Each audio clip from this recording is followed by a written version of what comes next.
퇴근길은 뉴스 정면승부와 함께하세요. 문제는 경제다?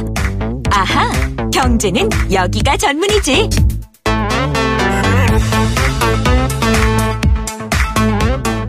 주파수 94.5 YTN 뉴스 FM 각수정의 뉴스 정면승부 4부 시작합니다. 경제는 여기가 전문이지 시간이고요. 경향신문 경제부 박병률 기자 나오셨습니다. 어서 오세요. 네, 안녕하세요. 네, 문재인 정부 하면 소득주도 성장론인데, 네, 예, 오늘 뭐 이 관련해서 좀 살펴보기로 하셨다고 맞습니까? 네, 맞습니다. 예. 이게 사실 어제 한국경제학회가 주최한 토론회에서 네. 뜨겁게 논란이 됐던 건데요. 이게 도대체 소득주도 성장론이 뭐고 이게 왜 논쟁이 되는지 네. 한번 좀 살펴볼 필요가 있지 않나 싶습니다. 예, 우선 개념 정의부터 좀 해주시죠. 네, 이 소득주도 성장론은 글자 그대로 이 소득을 올려서 이제 그 힘으로 성장을 한다. 이런 뜻으로 보시면 될 것 같습니다. 네. 즉, 그 인위적으로 가계소득을 높여주고요. 이렇게 이제 가계소득이 많아지면 그걸로 이제 사람들이 소비를 할 거니까 또 이렇게 소비를 하면 결국 기업 생산이 늘어나고 그러면 결국 경제 성장이 되는 것 아니냐. 이게 바로 소득주도 성장론입니다. 예. 일단 소비에 중심을 뒀다고 해서 또 이제 수요 측면의 성장론 이렇게 또 보기도 하는데요. 진보적 성향의 이제 경제학자들이 많이 지지를 합니다. 문재인 정부가 출범과 함께 맨 먼저 갔던 데가 인천국제공항이지 않았습니까? 그렇죠. 네, 그때 가서 이제 비정규직을 좀 정규직화해라 얘기하고 그리고 또 곧 이어가지고 최저임금 1만 원 인상 이 목표 내세우면서 이제 또 최저임금 인상을 단행을 했는데요. 네. 이런 것들이 다 이제 소득주도 성장론에 이제 기인을 한 겁니다. 가계소득을 올리려면 먼저 임금을 올려서 근로소득이 많아지게 하든가, 이제 그게 아니면 정부가 재정을 써서 복지를 확대를 하면 결국 이게 이제 가계 지원이 되기 때문에 가계에 가처분 소득이 많아지는 그런 결과로 이어지게 됩니다. 네. 조금 전에 말씀하신 그 논리. 네. 예, 그 논리가 맞는 건가요? 일단 경제학 이론 쪽에서 봤을 때는 뭐 또 완전히 또 틀렸다 할 수도 없고요. 또 맞았다 네. 할 수도 없는데 네. 일단 이게 맞다라는 일단 논리를 먼저 한번 살펴보면요. 결국 이 소득주도 성장은 결국 분배를 잘하면 이것도 분배도 결국은 하나의 투자가 되어서 성장이 될 수 있다. 이런 얘기인데 네. 이걸 이제 경제학 쪽에서는 또 분수 효과 이렇게 설명을 하기도 합니다. 아, 예. 이게 낙수 효과의 반대인데 이게 우리가 분수처럼 물이 밑에서 올라와 가지고 쫙 뿌려지는 이런 게 이제 분수 효과입니다. 즉 이제 분수 효과는 밑바닥에서 돈을 더 잘 쓸 수 있기 때문에 오히려 밑에서 돈을 쓰는 게 경제 전체를 살리는 게 이루어질 수 있다 이런 얘기인데요. 네. 이게 이제 경제학 용어로서는 이제 또 한계 효용 체감의 법칙으로 또 설명을 하기도 합니다. 아, 예. 그러니까 이제 특히 이제 한계 효용으로 설명을 하는데 이 한계 효용이 저소득층일수록 높다 이런 얘기입니다. 쉽게 말해서 하루에 이제 1억을 버는 사람이 있는데요. 이 사람이 하루 종일 이제 밥 먹는데 돈을 써봤자 암만 많이 써도 예를 들면 뭐 100만 원밖에 못 쓴다. 네. 그러면 9,900만 원이 남게 되고요. 이 9,900만 원이 사회로 돌리지 않고 어딘가 뭐 저축이 되든가 이렇게 쓰이지 않는다는 얘기입니다. 그러겠죠. 투자라거나. 네. 근데 이제 만약에 하루에 10,000원을 버는 사람이 있다면 이 10,000원을 하루에 다 쓰게 되겠죠. 그리고 어떤 경우는 이제 부족해서 돈을 더 빌릴지도 모르는데 네. 이런 식으로만 본다면 사회 전체적으로 봤을 때는 1억 원의 소득을 얻는 한 명보다는 원의 소득을 얻는 1,000명이 훨씬 나을 수 있다. 그렇게 하면 소비가 100% 다 될 수 있다. 네. 이제 이런 주장이 또 한 측면에 있습니다. 최근에 우리 한국 경제를 보니까 빈부격차가 많이 심해졌고요. 이제 그러다 보니까 지금 현재 계속해서 성장 일변도만으로는 안 되지 않느냐 이런 이제 우려가 나왔었고 사실 네. 그 대안으로 이 소득주도 성장이 나왔다 이렇게 보시면 됩니다. 알겠습니다. 그러니까 결국 이제 내수 시장을 활성화시키겠다 뭐 이런 거하고도 좀 연결되는 거 아니겠습니까? 네, 맞습니다. 자, 그래서 뭐 이번에 사실 뭐 대체 휴일까지 도입하고 뭐 네. 그런 거죠? 네. 그 사실 지난 9년간 이명박 박근혜 정부를 우리가 반출해 보면 이걸 이제 공급주의 경제학이라고 얘기를 합니다. 왜냐하면 이제 규제 완화를 통해서 이제 기업하기 좋은 나라. 그리고 이제 기업이 성장이 되면 일자리가 생기고 그 일자리가 생기면 결국 우리가 이제 소득이 늘어나서 국민들 삶이 잘 되지 않겠느냐라고 얘기를 했는데요. 네. 하지만 뭐 삼성전자가 최고의 수익을 거둔다고 해서 이제 그 밑바닥에 있는 식당 경기가 좋지는 않더라. 이제 이런 얘기입니다. 그러면 이제 이거 살려면 어떻게 해야 되느냐? 결국은 뭐 세금을 더 거두든지 어떤 식으로 해서 밑바닥에 좀 돈을 뿌려야 되는데 그리고 또 그렇게 하기 위해서는 소비를 많이 진작할 수 있는 여러 가지 방법을 이제는 펴야 되겠다. 이제 이런 주장들이 많이 나온 겁니다. 네. 이제 그 대안이다 이렇게 보시면 될 것 같습니다. 알겠습니다. 이게 근데 새삼 논란이 되는 이유가 좀 있나요?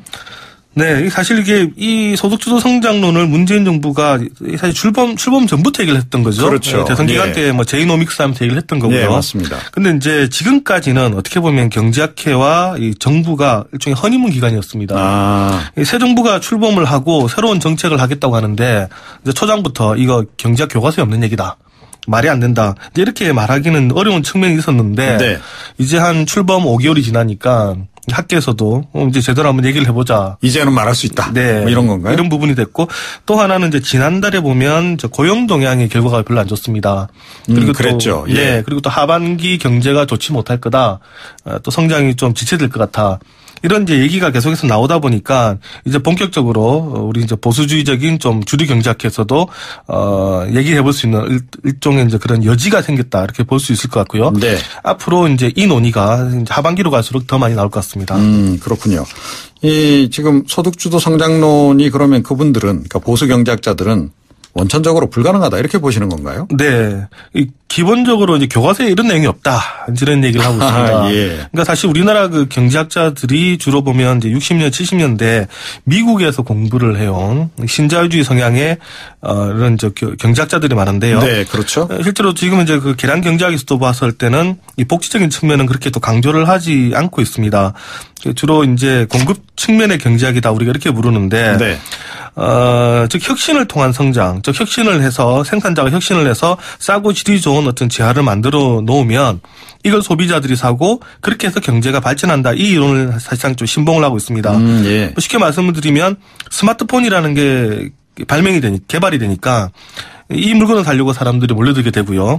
그럼 여기서 이제 생산량이 늘어나면 일자리도 늘어나고 또 이제 노동자들의 소득도 높아진다. 그리고 그걸로 해서 이제 또 새로운 소비가 창출이 된다. 이렇게 이제 설명을 하고 있습니다. 네. 이게 사실 지난 40년간 우리 사회를 또 지배했던 이론이기도 했고요. 또 지금까지 이제 경제학 교과서의 주류이기도 했는데 이제 그러다 보니까 이런 소득주도 성장론은 이제 지금까지 경제학과 잘 맞지 않는 측면이 있고요. 네. 그래서 이제 말은 좋다. 우리도 인정을 하겠다. 하지만 실제로 적용은 안 될 거다. 이렇게 주장을 하고 있습니다. 네. 뭐 실증이 안 됐다. 뭐 네. 이런 얘기인가요, 결국? 네, 그렇죠. 그러니까 아무도 입증된 바가 없다. 네, 경제학자들은 과거에 어떤 사례가 있느냐, 그리고 그게 이제 실증이 됐느냐 이걸 많이 따지는데. 여기 이제 본격적으로 실증이 된 적이 없다. 지금 이렇게 얘기를 하고 있습니다. 물론 이제 유럽 쪽을 보면 약간 이제 다른 결과가 있습니다만 역시 이제 우리 경제학이 미국 주도 경제학이다 보니까 네. 이런 부분도 연구가 많이 안 되어 있는 측면도 있고요. 그래서 이제 이런 얘기를 합니다. 소득 불평등이나 소득 재분배, 이 완화, 이 부분은 이 정당성 문제로 접근을 해야지 이걸 성장 정책으로 해석을 하고 접근하면 오히려 이제 장기적인 경제 성장에 부정적인 영향을 미칠 수 있다. 이런 얘기를 하고 있는데요. 즉, 그 여러 가지 이제 복지적인 부분, 즉 청년 실업이라든가 노인 빈곤 이런 문제는 성장에 따른 시장 실패다. 그리고 이제 이것을 정부가 보완해주는 복지적인 정책이 아니냐. 지금 이런 얘기입니다. 이 빈부격차가 심해지면 정치적 불안정이 커지고요. 이제 이런 걸로 인해서 예를 들면 이제 그러니까 사람들이 그 사회에 대해서 불신을 가지고 그래서 일을 그렇죠. 안 하고. 네. 그래서 이제 성장이 지체될 수는 있으나 그러나 이제 그 자체가 성장을 막는 건 아니지 않느냐. 그래서 예. 근데 이게 이제 보수주의 이제 경제학자들의 얘기입니다. 예. 뭐 사실 이제 복지 자체를 좀 성장으로 보기는 좀 어렵다. 뭐 흔히들 이렇게들 얘기 많이 하지 않습니까? 근데 아직까지는 우리 사회의 정서가 좀 그렇죠. 이 복지는 지출인데 네. 지출이 어떻게 이제 성장과 연결이 되느냐.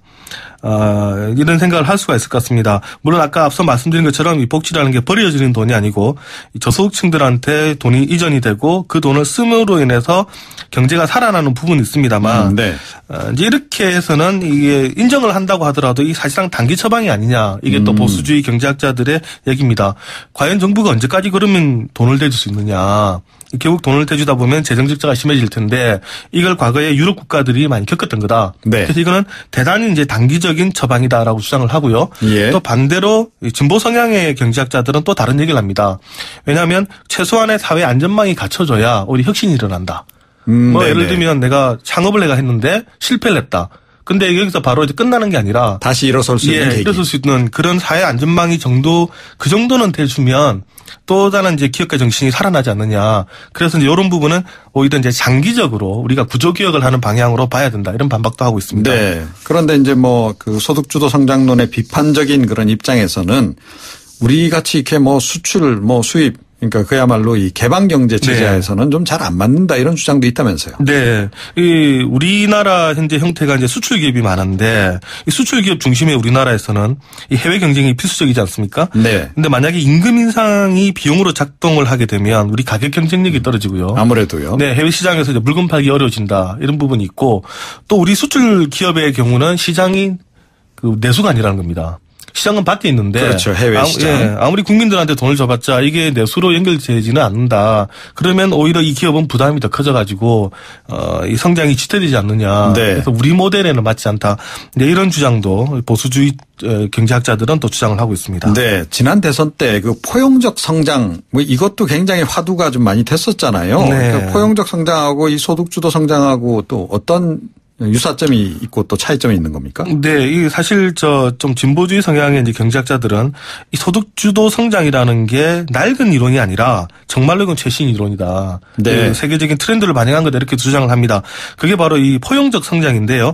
얼마 전에 그 문재인 대통령이 유엔 연설에서 이 포용적 성장이라는 단어를 썼는데 이게 사실상 소득주도 성장과 거의 비슷한 내용입니다. 아, 예. 이 포용적 성장이라는 것은 경제 성장에 따른 기회가 국민 각계각층에게 주어져야 되고 또 이렇게 늘어난 부가 사회 전체에 공정하게 분배가 될 때 성장이 가능하다 이런 이론인데요. 네. 이게 사실 2000년대 초반부터 얘기가 나오다가 2008년 금융위기를 맞으면서 상당히 국제사회에서 일반화가 됐습니다. 그리고 OECD가 지금 권고를 하고 있는 그러한 하나의 이제 성장의 형태이기도 하고요.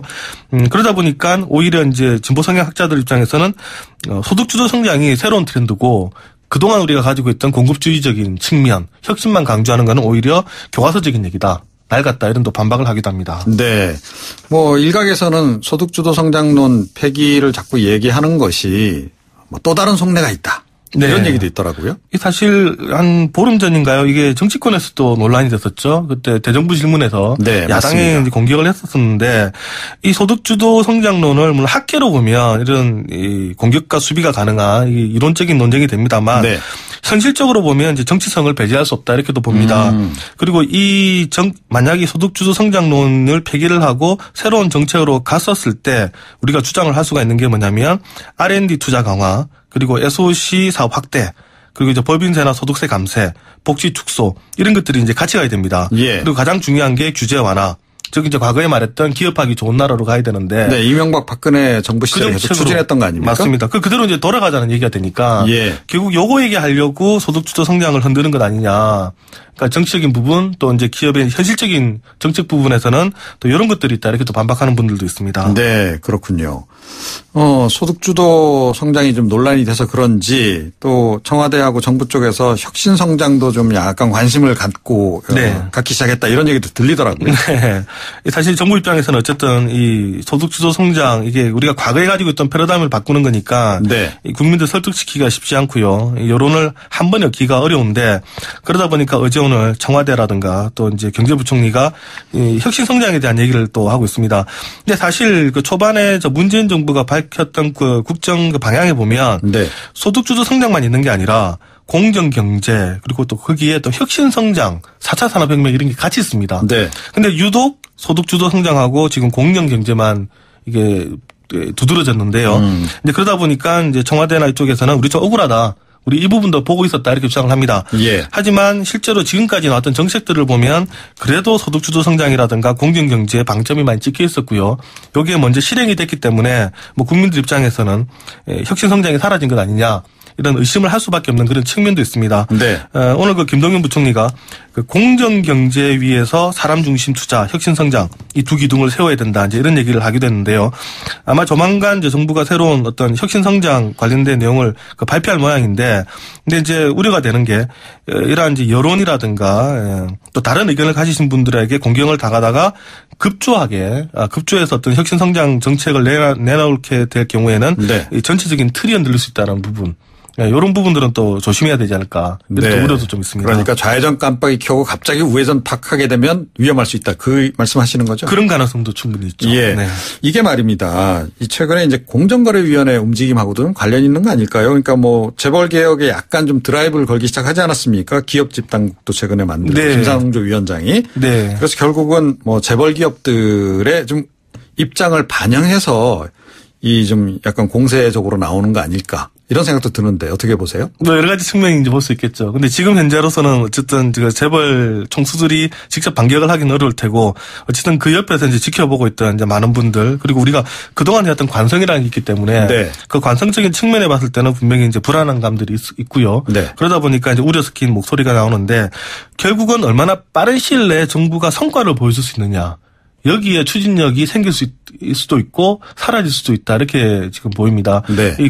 사실 지금 정부가 뭐 출범한 지 얼마 안 됐습니다만 의외로 보면 우리 국민들의 인내력이 그렇게 길지가 않습니다. 그렇죠. 네, 4, 5년씩 지켜보기 어렵고 한 1, 2년 좀 지나다 보면 어떤 결과물을 빨리 요구를 하게 되는데 이것들이 어쨌든 좀 빠른 시일 내에 일자리도 좀 늘어나고 경제가 반전되는 모습이 보이면 분명히 탄력을 받을 텐데 그렇지 않으면 또 빠른 시일 내에 또 흔들릴 수 있는 그런 가능성도 크다고 봅니다. 네, 사실은 참여정부 시절에도 재벌 개혁에 이렇게 꼭 성공적이지를 못해가지고 네. 진보 세력들이 오히려 좀 이렇게 좀 이반하는 그런 네. 그 상황도 있었는데 그렇죠. 문재인 정부에서 재벌 개혁 성공 가능성 어떻게 보세요?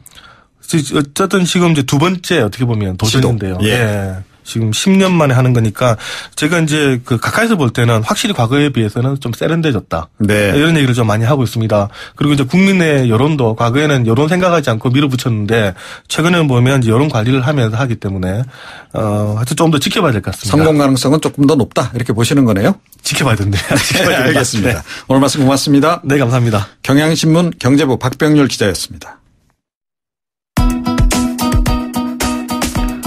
YTN 뉴스 FM 뉴스 정면 승부 오늘 준비한 내용은 여기까지입니다. 오늘 방송 홈페이지, 팟캐스트, 팟빵 그리고 YTN 라디오 전용 애플리케이션 예스 통해서 들을 수 있는 거 잘 아시죠? 예, 내일 다시 찾아뵙기로 하겠습니다. 여러분 고맙습니다.